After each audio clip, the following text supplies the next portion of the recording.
好多人買屋，淨識睇價錢同面積，等到住入去先知屋企日日破財，家人周身病痛，仔女唔聽話，到時候想轉手又蝕一大筆。今日陳伯同你講句掏心掏肺嗰陣話，揀錯一間自住房，足以耗晒你半生積蓄同福氣。我做風水50幾年，見過無數家庭，因為一時貪平揀錯屋，由小康跌到負債。今日唔講虛發氣，唔賣擺件，淨係用我親身勘察過嘅過往事例，逐樣拆解。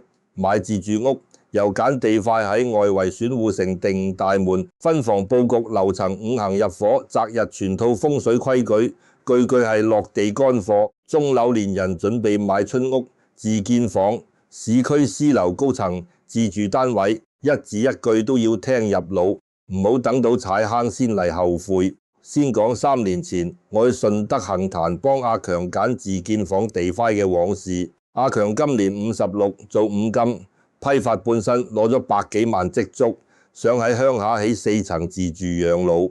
一開始佢睇中村口一塊平地，地價平30%，地產中介吹到天花龍鳳，話地塊夠大，出入方便。阿強帶埋我去實地勘察，一落車我行到地塊中間，即刻皺眉頭。呢塊地前窄後闊，係古籍入面講嘅買基地，前細後闊，好似裝垃圾嘅買機器，入得去兜唔住，財來財去留唔低。仲有地塊正前方30米，有條大馬路直衝過大門位，典型路衝煞。個側邊有3支高壓電線桿一字排開，電磁煞氣直衝全屋。阿強當時仲唔服氣，話隔離村有人喺類似地塊起屋都冇事。我同佢講，人哋屋企有天然土坡做明堂緩衝，佢呢塊地前邊一馬平川冇遮擋，煞氣直撞地基。仲指俾佢睇地塊西南角有條暗渠暗流，常年積污水，地氣污濁住入去，女住一人容易婦科腸胃，長期唔舒服。阿強半信半疑，轉頭又去揾第2間年輕風水師傅，後生師傅收咗佢5000蚊勘察費。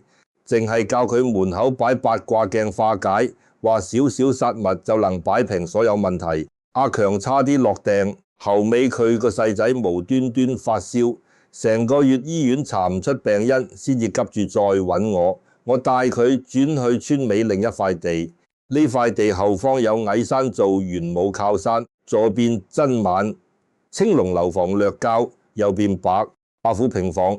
地下收窄前房，要10米開闊明堂溪樓，唔力重大環抱地係塊四四方方，冇缺角，地基乾爽冇近佢。我同佢講，呢種格局先至係陽宅藏風聚氣標準局，起屋之後家宅安穩，積蓄守得住仔女健康。阿強聽勸轉買呢塊地，起屋全程我同佢把關大門、廚房、主臥方位，入住2年生意順風順水。細仔身體完全好轉，屋企年年有積蓄。反觀當初佢差啲落訂嘅批基地，後尾俾鄰村阿明買咗起3層自住。阿明54歲做建材生意，起屋之後第1年生意連續蝕單，老婆常年失眠胃痛，大女讀書心神不寧，年年補課都成績下滑，仲同老公日日吵交。阿明後尾託人輾轉揾我上門。我入屋一眼睇穿3大硬傷：第一，地基唔係基，漏財格局改唔到；第二，大門路衝煞八卦鏡，只可以輕微緩衝，治標不治本；第三，西南坤位污水渠常年污染女主人位，唯一解法係拆大門，重新平移3米，門前起矮圍牆做明堂擋煞，再整暗渠排污井改，前後使多10幾萬。仲要耽誤半年工期。阿明當場嘆氣，話當初貪平幾萬地價，而家搭多雙倍成本補救，仲留2年衰運。呢件事我同好多客人講過，買自住屋第一關就係揀地塊，唔好貪平，忽略地形同外圍煞氣。而家分8大板塊同大家細細拆解，由外圍大環境到室內，每一間房全部結合我幾10年見過嘅客人。事例唔講半句廢話，每一條都係自住屋避坑核心。首先講第一大重點，外圍龍沙水格局，亦即屋企前後左右大環境，陽宅自住最講究個玄武有靠青龍舒展，白虎收斂，明堂開闊，玉帶環腰，五樣缺一不可。先講玄武靠山，就係房屋後方自建房村屋，最緊要後方有實山，連片樓房後土坡做靠山，代表屋企主人有貴人，事業有支撐，晚年安穩。我前年去中山黃埔幫67歲嘅阿珍婆婆睇自建房。阿珍婆婆同老伴退休，想喺鄉下起2層養老。佢揀嘅地塊後方係一條直通村口嘅大馬路，後邊完全空曠，冇任何遮擋，玄武無靠。我同佢講，呢種屋住落晚年孤苦，容易無貴人扶持，兩老身體容易多慢性病。阿珍婆婆唔信，話後方大馬路出入方便，堅持起屋業住。1年之後，老伴經常頭暈血壓高出入，從來冇親戚朋友主動幫手。仔女1年先返屋企1、2次逢年過節，淨係兩老守間大屋。後尾阿珍婆婆揾我補救，我建議佢後方圍牆加高2米，圍牆內側種一排粗壯富貴竹做人工靠山，仲喺屋後擺放8塊圓潤黃石堆成小土坡，連續調理大半年先至慢慢好轉。如果當初揀地塊後方有矮山，根本唔使額外花錢補救。再講青龍白虎左青龍主，男主人貴人財運宜交宜長，右白虎主，女主人是非小人宜低宜收。最怕白虎鳩過青龍，滾慢身體係一間屋，叫做白虎黐堂。愛好20-30歲東環族胡尖廠，雙下設施呈自建房，朝尾彎腰邊廂房齊高2層，左邊偏房矮1截。白虎也青龍入住之後，阿偉廠內年年出員工糾紛，合作商頻頻走數，屋企老婆日日同佢嘈交，仲經常有街坊背後講是非。阿偉半年蝕幾十萬，揾我上門，我同佢講，唯一解法係左邊加新觀景台，抬高青龍位，右邊白虎位，修剪屋頂，種低矮灌木收煞氣，前後使10幾萬先平衡龍虎氣場。好多人起屋淨識睇外觀靚唔靚，忽略龍虎高低。自住屋最忌左低右高，其次係明堂大門前方空地，就叫明堂係全屋吸納財氣貴人氣嘅關口。明堂要開闊平整乾淨光亮，唔好有大樹遮擋，電線桿直刺尖角，對沖污水坑垃圾堆。上年4月我去台山幫阿福叔睇樓，阿福叔61，準備買春球獨棟私樓，自住單位大門正對一棵幾十年大榕樹，樹幹直咗大門，明堂被大獸倒噬，陽氣入唔到屋，屋內長年陰暗潮濕。我同佢講，大樹擋明堂主阻滯，求財處處碰壁，家人容易抑鬱關節病痛。阿福叔原本有心買廳，原放棄轉頭揀咗前方10米空曠平地嘅單位，而隔離另一間買咗榕樹對門單位嘅阿麗姐入住3年，生意持續虧損，細仔患上輕度焦慮，日日唔肯出門。再講水局，屋前水流，馬路都屬水，自住屋要玉帶環腰馬路或者溪流，彎彎曲曲，環抱房屋代表財氣兜流。最怕反弓水直沖路，反弓就好似一把彎弓杯，對你主破財血光意外；直沖路就係路沖煞氣流，直撞大門搞亂屋內氣場。去年有個珠海客阿江57歲，買路邊1樓自住大門，正對雙向大馬路直衝，每月無端端多好多零碎開銷車，經常刮蹭出險，仲試過行路俾電動車撞到擦傷。我上門教佢門前起半米高矮圍牆，中間留弧形出入口，擺放一排闊葉綠植，緩衝煞氣，每月先少好多意外破財。仲有幾類外圍地塊，絕對唔適合自住。第一，近廟宇祠堂、骨灰堂、墳場陰氣太重，長期住精神衰弱，睡眠差。第二，腰成 T 型工字形，留腰自此望 T 字起流散，工字形藏唔住財。第三，兩棟樓中間夾縫對住大門，據5萬身體後生依間屋就天斬煞，兩老之間只要衝撞主家人手術先屬趕毛病。第四，高壓電塔信號基站變壓器近距離針對房屋電磁殺器擾亂人體氣血，容易失眠、頭痛、內分泌失調。第五指地壞地瓦、窗簾積水、地氣濕毒、觸風濕腎病、脾胃虛弱。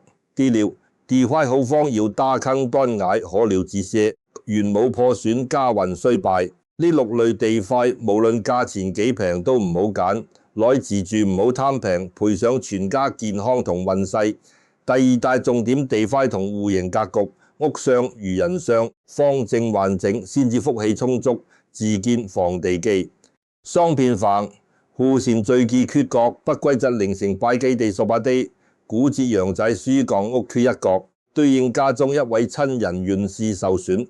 司弼行為代表男主人家住數事業，缺司弼角男主人事業早滯，腰肺病痛，貴人思少。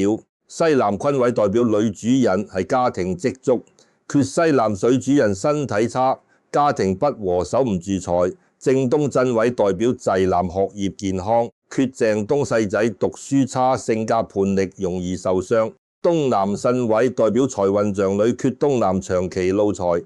女仔姻緣不純正，北坎位主腎臟貴人，正南離位主心臟病生，東壁根位主子孫根基，正西對位主女丁口食。上年我去清遠幫阿堂叔睇自建房圖紙，阿堂叔59，圖紙為咗多間儲物間，硬生生削咗西北角地基，缺杆位我當場叫停佢施工，同佢講，如果照圖紙起，佢本身做運輸生意。之後會經常遇到查車運費，拖遲自身，容易腰椎、呼吸道長期不適。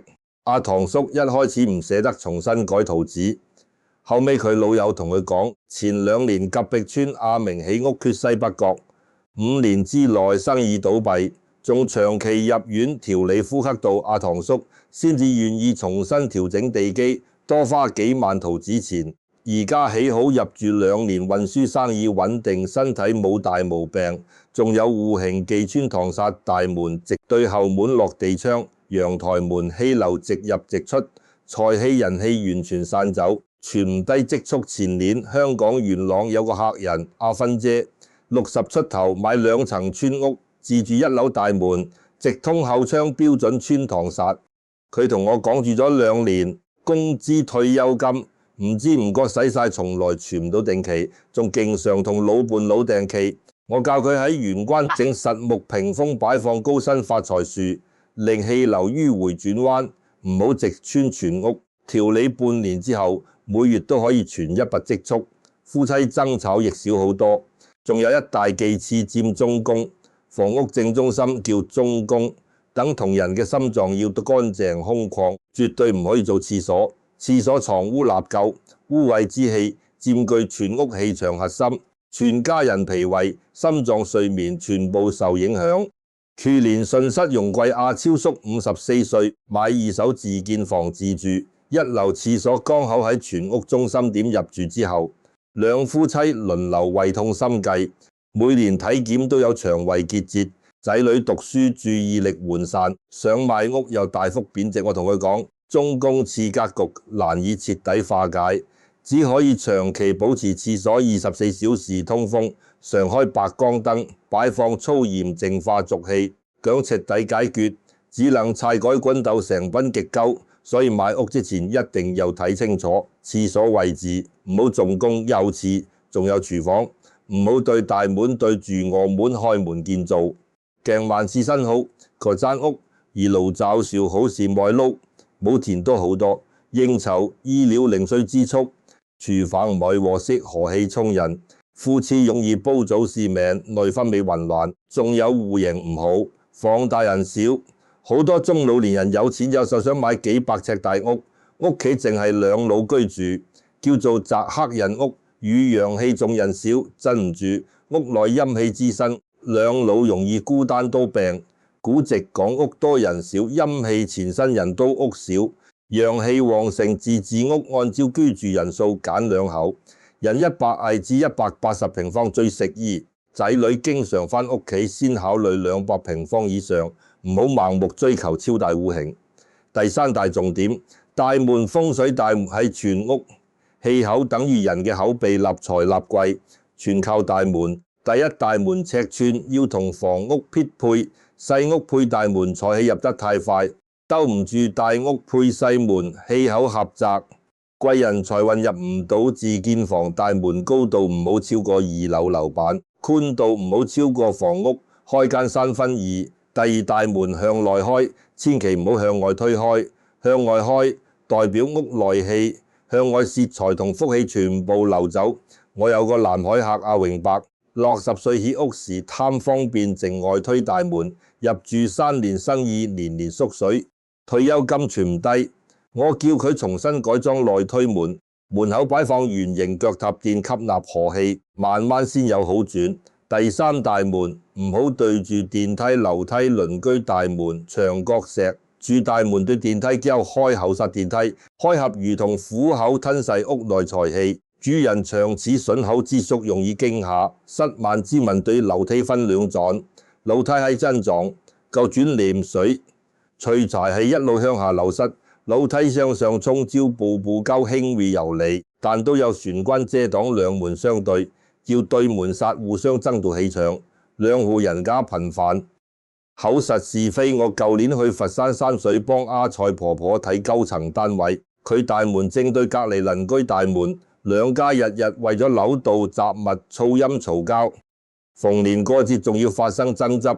我教佢玄關擺放闊葉高身綠植，門口掛完成同門翻中企牆，爭執先減少。第四，大門鋼線要充足，門前長期陰暗無光，陰氣住習歸人唔上門，財我滯。無論自建房個商品房，大門外一定要裝長明燈，日夜保持光亮。第五，大門唔好有破損、裂痕、雕漆、門框損壞等，同口鼻受損，主家人口實病痛。擺到二手屋，第一件事就係翻新大門修補，所有破損仲有門檻，門檻要完整無斷裂，門檻代表全屋財富裂縫。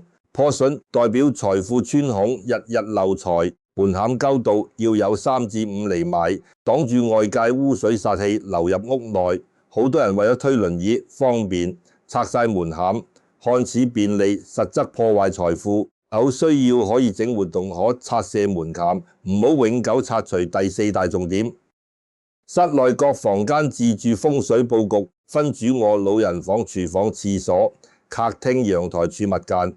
逐一講，全部配過往客人親身經歷。首先，主臥自住屋，主臥係夫妻根基，主家庭和睦健康積蓄。第一，床頭必須靠實牆，唔好靠窗、靠廁所、靠廚房。床頭空虛，代表夫妻冇依靠，感情容易生變。床頭靠窗，夜晚寒風直吹，轉個身體節，主人頭痛風濕。床頭貼廁所牆，烏上氣負妻。腎臟冇病照貼廚房牆，火氣作燒飯絲棉樹啊升家上年姜面阿添叔58歲，主臥床頭貼廚房，同老伴日日失眠發脾氣，經常心口翳悶。我叫佢調換床頭朝向中間衣櫃，隔開廚房牆體，夜晚睡眠先安穩。第二，床唔好對大門，對廁所門，對鏡子。床對大門，外人一眼望晒。臥床氣場外泄，夫妻隱私受損，容易招惹爛桃花是非床。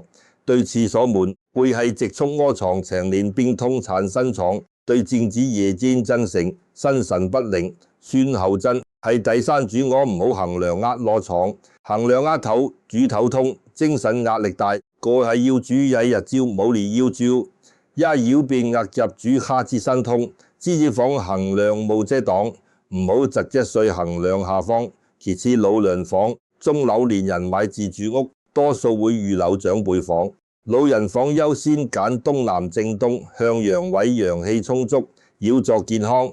唔好放西北正北陰暗角落。老人房細唔好過大，光線柔和，唔好太多玻璃窗，導致氣流散亂。床一定要實牆背靠，遠離廁所同廚房。上年肇慶阿蘭姨60多歲，俾鄉下阿媽留西南陰暗房間做老人房。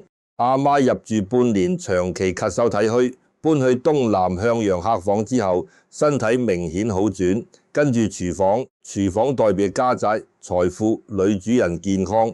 核心係爐灶方位，爐灶唔好對水槽廚房門大門水火相沖。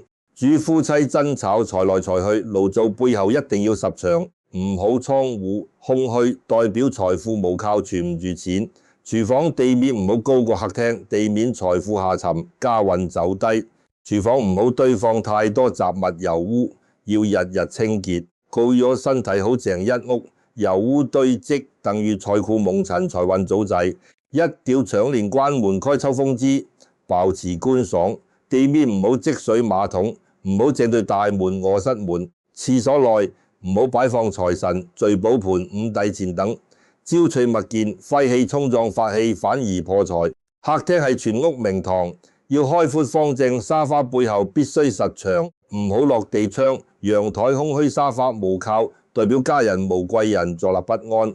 客廳財位分明，財位暗財位入鬱，門對角線就係明財位，一定要乾淨空曠，唔好堆放雜物，空調直吹。廁所對沖財位而放大熱闊，熱六席聚寶盤，自帶似仙人掌乾枯植物上鏈。惠州阿國伯63歲，客廳明財位堆滿紙箱雜物，做生意10年從來存唔到大錢。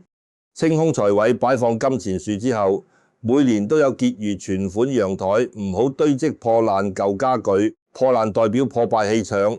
陽台二中闊葉旺加6席，小種帶刺花草儲物間，唔好佔住全屋四方吉位，雜物堆陰暗角落定期清理破舊物品。破舊物件滯留衰敗氣場，拖累全家運勢地母。大重點樓層同五行匹配，買高層自住單位一定要對應居住。人出生五行先分五行對應樓層。戌命西浸萬身體合劫碌口，亥命兒黐10起17樓，木命燒10山18樓，浸喺師祖10師19樓，土命戶失晒10下20樓。中老年人多數退休優先揀總層唔好，底層頂樓石比層上下，底層常年地氣潮濕，濕氣入屋，風濕關節病鳩發，仲容易地下污水，濁氣上湧，頂樓日曬燥熱，火氣重，主人容易心煩鳩泄壓，夏天電費鳩昂，石比層上下有水幫電機日夜震動，聲波殺氣擾亂睡眠，長期神經衰弱。上年深圳寶安阿昌叔56歲攤平賣頂樓自住，每年夏天高溫難頂，夫妻兩人輪流血壓飆升，空調電費每月幾千，後尾換中清單位先改善。仲有硫青數字忌位，自住盡量避開44等諧音。唔吉樓層唔係封建迷信，係中老年人心理氣場影響。日日見到數字，心入面有疙瘩，長期情緒壓抑，亦會影響健康運勢。同一棟樓左邊單元青龍旺，適合做生意求貴人；右邊單元霸好正，適合退休養老安穩度日。兩老退休自住優先揀右單元，做生意兼顧自住揀左單元。第6大重點，自建房起屋動工入伙，擇日風水。好多人揀好地塊好成，敗係在動工同入伙起屋動土。要避開屋主同家人衝殺生肖，避開太歲三煞方位。動土當日要簡單淨地擺放清茶鮮果，清理地塊碎石雜草，唔好隨便踩踏地基。上年茂名阿紅伯起屋，唔擇日衝撞太歲位，動工期間工人頻頻受傷，建材多次失竊，耽誤工期仲蝕錢。後尾重新則擇日簡單拜土地先順利完工。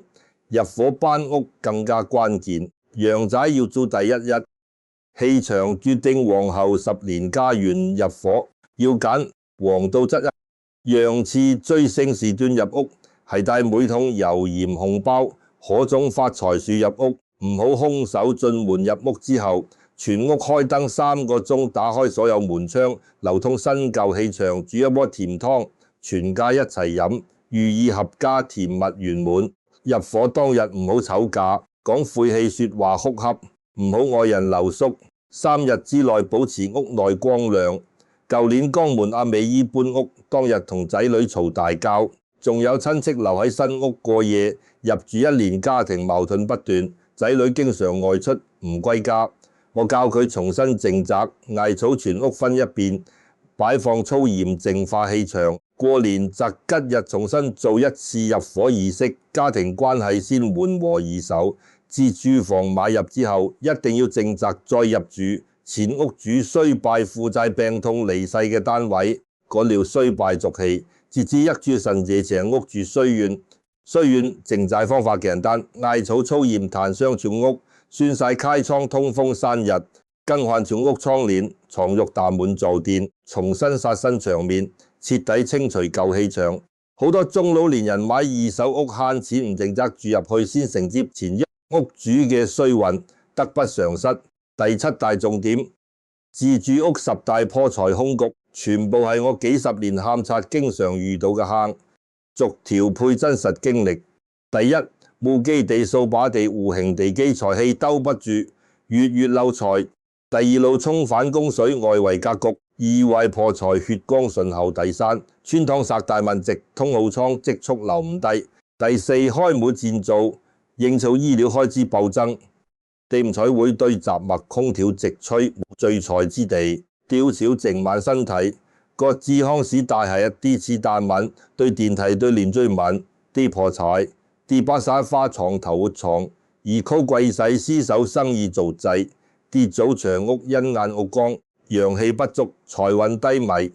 第10，陽台屋內堆滿破爛叫物，洗擺氣場前身生鏈。中山古鎮阿並博50繳稅，同時踩中開門戰造勒財圍堆，雜物2大凶局。退休之後退休金唔夠日常開支，年年要動，用積蓄清空財位玄關。淨隔斷遮擋廚房之後，每月開支明顯減少，仲可以存低閒錢。仲要提醒大家化解煞氣，只係補救手段，最優解係買屋之初直接避開凶局，唔好寄望擺件法器，擺平硬傷、地壞、戶型先天基局缺陷，再多風水物件都只能輕微緩衝，唔可以徹底逆轉家運。好多江湖師傅為咗賣法器，誇大八卦鏡、銅葫蘆、5帝錢功效，叫客人硬買凶宅再化解，最後客人花費大量金錢，運勢依然低微。我做風水50幾年，從嚟唔推銷任何擺件，只教客人前期避坑，先天格局好，後期簡單佈局就可以旺家。先天格局差，再多點綴都於事無補。呢一點各位老友一定要記實，唔好俾人花友買凶宅第8大。重點風水根本係德行，屋局再好，人心不慎，照樣家道中落。我見過無數戶型完美格局上乘嘅自住房，屋主為人刻薄，欠錢不還，斤斤計較，不孝長輩，住幾年之後生意破敗，家人病痛不斷。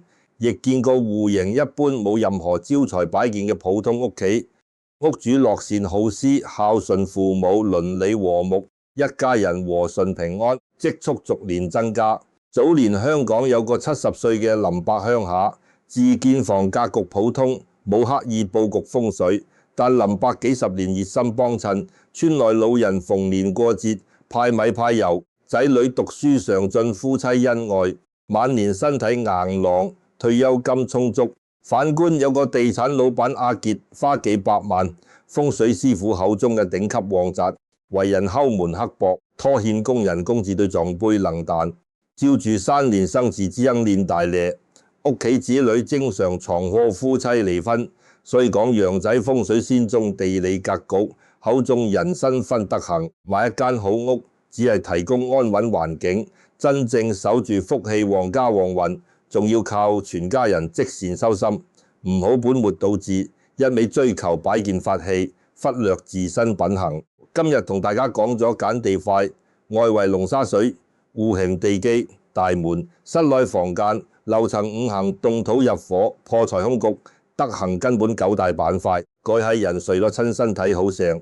有一間全部結合我親身接觸過嘅，順德阿強、中西阿江、台山阿福、清遠阿唐、元朗阿芬、容桂阿超、南海阿榮、三水阿彩、江門阿添、肇慶阿蘭、惠州阿國、寶安阿昌、茂名阿紅、江門阿美、中山阿炳、香港林伯等一眾街坊住戶嘅親身遭遇，每一件事都係平時落鄉睇屋經常碰到嘅真實情況。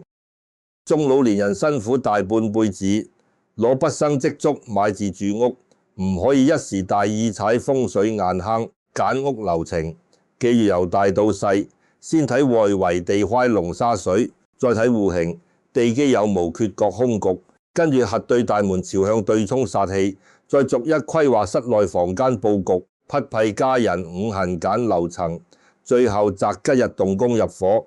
每一步都唔好跳過遇到唔確定嘅格局，千祈唔好貪平落訂，多揾靠譜師傅實地勘察，唔好淨係睇圖片視頻，遠程判斷，實地先可以感受屋內氣場，外圍煞氣。好多網上年輕師傅自己識睇圖紙，唔識實地觀山水地氣，容易漏判隱藏嘅路衝、暗渠、高壓電磁煞。最後再同大家總結幾句大白話忠告：自住屋唔追求大富大貴嘅頂級富貴局，普通人最緊要藏風聚氣，家人平安積，束守得住仔女孝順健康格局，平穩溫和就係上等陽宅。唔好盲目追求所謂暴富風水，格局太剛猛，普通人命格承受唔住，反而招惹是非災禍。買屋唔好衝動落訂。最少實地早中晚去3次勘察，早上睇陽光明堂，中午睇周邊噪音煞氣，夜晚睇屋內光線、周邊燈光、道路車流煞氣。3次觀察先可以照全面判斷房屋氣場。二手自住屋一定要查清楚前屋主經歷，有無重病、負債、重大變故，有問題嘅單位盡量避開。自建房起屋圖紙一定要先俾風水師傅核對方位格局，唔好起完再補救，花費成倍增加。家中常年保持乾淨整潔，雜物及時清理，光線充足，通風順暢就係最簡單有效嘅居家旺運風水，唔使花費大量金錢購買各類開運擺件。好多老友私信問我，已經買咗有輕微煞氣嘅屋，點樣低成本化解？今日順帶講幾樣平價實用方法。路衝尖角煞門前種高身闊葉綠植，早晚數市無危穩中，係種餐堂煞上關，放屏風花題書，迂迴次料，齊位路彩清空雜木，拜花一片兼前樹，行兩煞正，吊頂遮擋，中宮廁所24小時，通風放粗鹽淨化大門對沖，兩邊擺放小型玉蘭花盆栽。所有化解方法都係利用氣流植物調整屋內環境氣場，本質係改善居住舒適度，令人心境平和，自然減少是非病痛，提升財運，唔係咩玄乎法術。風水說到底係老祖宗流傳落嚟嘅環境居住學問，結合地理氣流光線、人體身心狀態，總結出嘅生活經驗。唔好神化，亦唔好完全忽視，適度參考，避開不利居住格局，先至係正確看待陽宅風水嘅心態。好多年輕人話風水係迷信，只係佢哋未見過長期居住空局屋企嘅家庭遭遇。我50幾年走南闖北，內地兩港、港澳、東南亞睇過幾千間自住屋，見過無數家庭因為一間屋改變往後10幾年嘅生活。有本嚟小康跌落谷底，亦有揀對平穩屋宅合家順遂，呢啲全部係日積月累氣場影響形成嘅結果。